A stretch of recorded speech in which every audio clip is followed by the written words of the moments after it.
Nasubukan niyo na bang maranasan na kahit ano ang gawin ay hindi pa din makamit ang swerte? Hindi lamang sa pera, ngunit pati na rin sa iba't ibang aspeto ng buhay. Ang videong ito ay ang patuloy ng swerte, pera at kalusugan part 2 na may pamagat na 10 halamang dapat ay mayroon ka. Orasyon upang mabalansi ang enerhiya.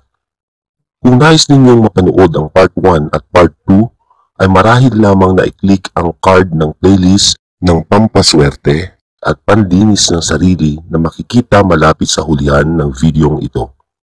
Matatandang sa iba't ibang panig ng mundo ay may mga kakaibang pangyayari na dulot ng kalikasan, tulad na lamang ng mga kidlat sa Lake Maracaibo, Venezuela. Tinatayang umaabot ng 10 oras kada gabi at sa loob ng 277 na gabi kada taon ay kumikidlat sa lugar na ito. Halos 30 tama ng kidlat kada minuto sa loob ng 5 araw kada linggo. Ganun din kung saan maraming nabubuong tornado at iba pang mga pangyayaring tulad ng ganito. Ang mga kakaibang pangyayari ay masasabi nating dulot ng pagkakaayos o pagkakalinya ng kalikasan sa malaking bahagi ng mundo. Ang topic natin sa araw na ito ay ang orasyon pambasbas sa buong bahay at alignment ng mga parte ng bahay.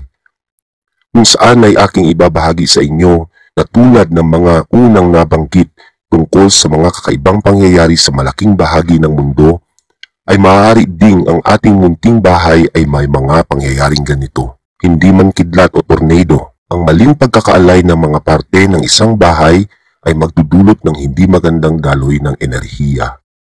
Sa kabilang dako, kung naitayo na ang bahay at nakararanas ng ganitong mga pangyayari, ay akin ding ibabahagi sa inyo ang maaaring gawin tulad ng pagbasbas sa buong bahay. Bago ang orasyon pambasbas sa buong bahay, unahin nating ibigay kung ano-ano ang ilan lamang sa mga parte ng bahay at ang sinisimbolo nito. Una, buong bahay, templo ng buhay. Ikalawa, pintuan o hagdanan, simbolo ng head of the family o mga magulang. Ikatlo, bintana, simbolo ng mga anak, supling o mga apo. Ikaapat, kusina, simbolo ng kalusugan at kasaganaan. Ikalima, salas, sentro ng enerhiya. Ang templo ng buhay o ang kabahayan ay magandang nakaharap sa silangan o timog. Pwede din sa kanluran, subalit iiwasang maiharap ito sa hilaga. Tiyakin ding walang nakaharang na malaking pader, poste, puno, basurahan, puso negro o palikuran at anumang elemento ng tubig tulad ng gripo o poso sa pinaka-main door o exit door. Ang mga nabanggit na bawal ay dapat hindi nakaharang sa harapan at likurang pintuan ng bahay upang ang daloy ng enerhiyang papasok sa tahanan ay positibo. Iwasan ding laging nakabukas ang main door at exit door kung hindi kinakailangan. Ang pagkakayari o material na ginamit ng mga pintuan ay siguraduhing matibay sapagkat ito ang naturingang sumisimbolo ng head of the family. Iwasang magtapat ang main door at exit door o mag-overlapping ang dalawa. Ganon din ang anumang poste. Iwasang maitapat sa mga pintuan pati na rin ang anumang salamin. Ang mga bagay na tulad ng sapatos, walis, dustpan, tsinelas at iba pa ay huwag iwanang nakaharang sa pintuan. Bagkos ito ay iayos at itabi, huwag lamang nakaharang sa daraanan. Maganda rin maglagay ng ilaw sa tapat ng pintuan. Ang isa sa pinakaiiwasan ay magkaroon ng main door na dalawa ang bahagi o 2 panels. Ito ay nagbabadya ng paghihiwalay ng mag-asawa.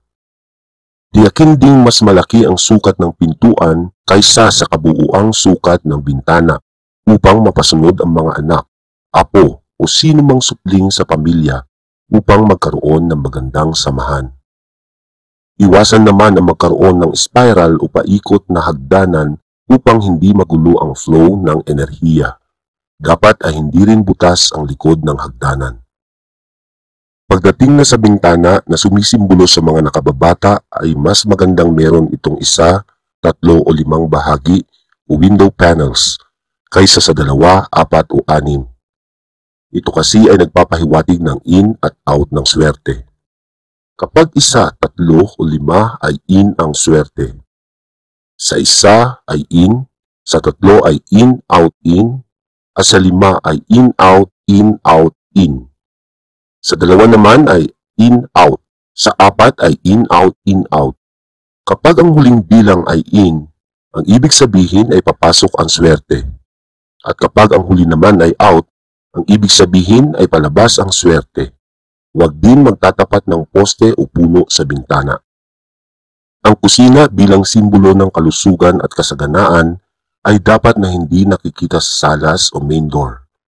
Ito ay nag-uudyok ng pagnanakaw o anumang magulong pangyayari sa loob ng bahay.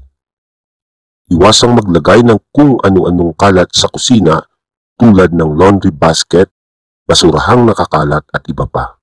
Huwag ring itatabi o ihaharap ang gripo sa lutuan upang hindi magkaroon ng kontrahan ang fire element at water element. Pagdating sa salas ay tiyaking maayos ang mga gamit sapagkat ito ay sentro ng enerhiya. Ito ang makapagsasabi kung ang maa-attract o papasok sa loob ng bahay ay positibo o negative energy. Ilan lamang ito sa mga alituntuning dapat nating malaman upang magkaroon ng swerte, gumaan ang pasok ng pera at magkaroon ng maayos na kalusugan ang mga miyembro ng pamilya. Kung sakaling sa mga ito ay may hindi tayo nasunod, atin itong solusyonan sa pamamagitan ng pagbabasbas sa buong bahay. Narito na ang orasyon pambasbas sa buong bahay. Pamamaraan. 1. Sambitin ang puder. 2. Sambitin ang susi. 3. Ibulong sa tubig ang orasyon pambasbas sa buong bahay at hipan ng 3 beses ang tubig pagkatapos. 4. Kanang kamay ang pangbasbas habang binabasbasan ng buong bahay ay sambitin ang orasyon pantanggal ng sumpa at bad karma, panlinis ng sarili. Puder. Satur arepo tenet opera rotas. Adunadam rehop ugnat sa ugnat. Nadhaksak rex Christum. Deum in Deum. Abaam abelim abies abieste. Udiran mo po ako at iligtas sa lahat ng panganib. Aum. Susi. Aburitatis sa baot. Kunep abis biabitit. Adonai Jehovah Elohim. Orasyon pambasbas sa buong bahay. Ibulong sa tubig pambasbas. Hoc est enim corpus meum. Hec est enim calix. Sanguinis mei novi et aeterni. Testamente mysterium fidei. Qui frobovis et promultis. Effondetur en remissionem peccatorum. Hipan na ang tubig ng 3 beses. Magsimula sa main door ay basbasan na ang buong bahay gamit ang kanang kamay pangwisik sa tubig, habang binabanggit ang orasyon pangtanggal ng sumpa at bad karma, panglinis ng sarili. Orasyon pantanggal ng sumpa at bad karma, panglinis ng sarili.